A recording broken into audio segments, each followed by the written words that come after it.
Okay boys and girls, ये आपका video number 21 बराबर। और वाक्य नंबर हम 5 से शुरुआत करेंगे। Okay. Mother said to her son, how handsome you look today. Okay. जैसे मेरी मम्मी मुझे कहती है कि भाई तुम कितने हैंडसम दिखते हो, बराबर ना। तो बोलना मदर एक्सक्लेम्ड विथ प्रेज, इसमें वखान प्रशंसा का भाव है। Exclaimed with praise to her son, संयोजक रहेगा दैट।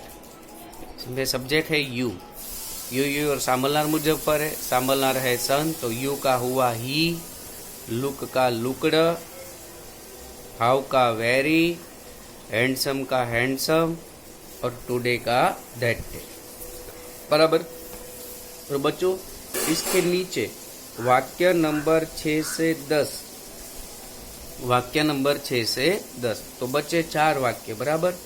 तो 4 वाक्य जो है वो आपको अपने आप सॉल्व करने हैं, बराबर। और उसके बाद एक्सरसाइज ट्राई योर सेल्फ ऐसा कुछ लिखा है, एक्सरसाइज ट्राई योर सेल्फ ऐसा कुछ लिखा है, वो है वाक्य नंबर 11 से लेकर वाक्य नंबर 28। तो उसमें मैं थोड़े बहुत वाक्य आपको करवाता हूँ, बराबर। तो वाक्य नंबर 11, बराबर। थोड़े थोड़े मैं आपको अलग अलग टाइप के वाक्य सिखाऊँ तो बाकी के एक्सरसाइज सॉल्व करने में आपको हेल्प मिले। The passenger said, thank God we have been saved from a great accident, बराबर।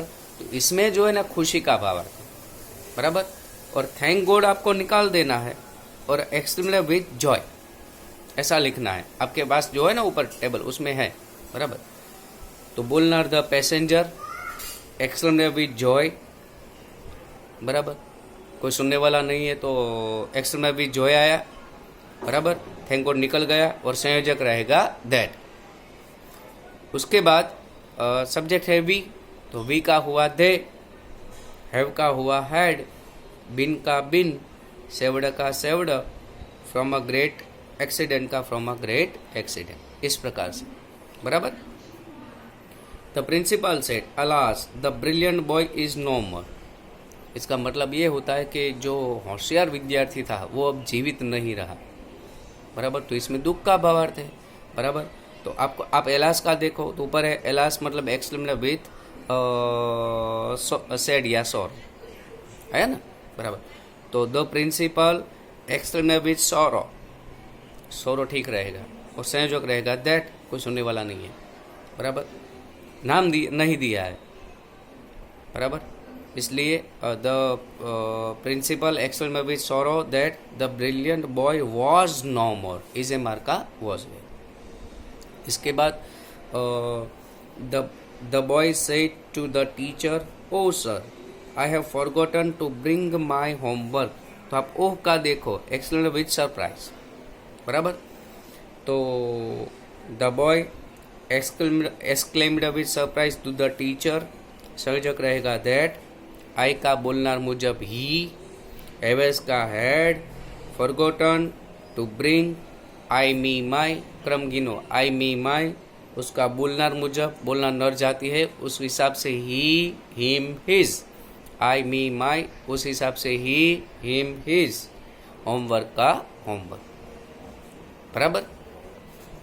उसके बाद I said hurray India has won the match, बराबर।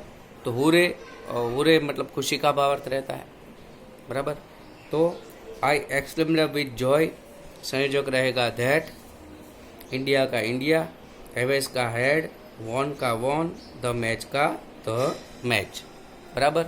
और उसके बाद 15वां वाक्य, my grandmother said to me, O that I was young again, बराबर।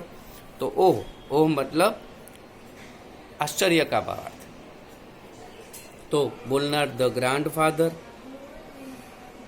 एक्सक्लेम्ड विथ सरप्राइज, संयोजक टू मी सुनने वाला टू मी, संयोजक रहेगा दैट। फरी बार बोलना my grandfather exclaimed with surprise to me, सुनने वाला टू मी और संयोजक रहेगा दैट। ओ निकल जाएगा, वापिस आया दैट, तो दो दैट पास आए चले।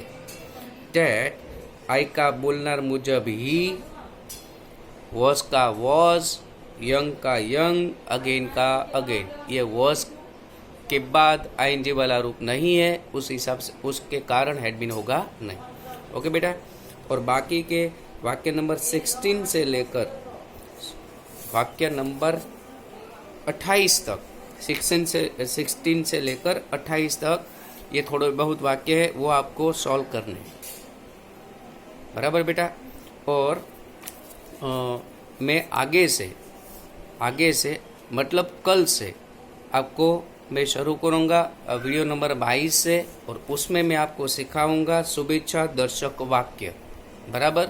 ये शुभेच्छा दर्शक वाक्य की शुरुआत हम अगले दिन से करेंगे। तब तक ये जो सेंटेंसेस मैंने आपको सॉल्व करने के लिए दिए हैं वो आप चालू कर देना। बराबर। और पूरा का पूरा बेटा रूल्स आप सब रीड करना, और कोई भी दिक्कत हो, कोई भी प्रॉब्लम हो तो पूछ लेना। Have a nice day and take care of you and your family.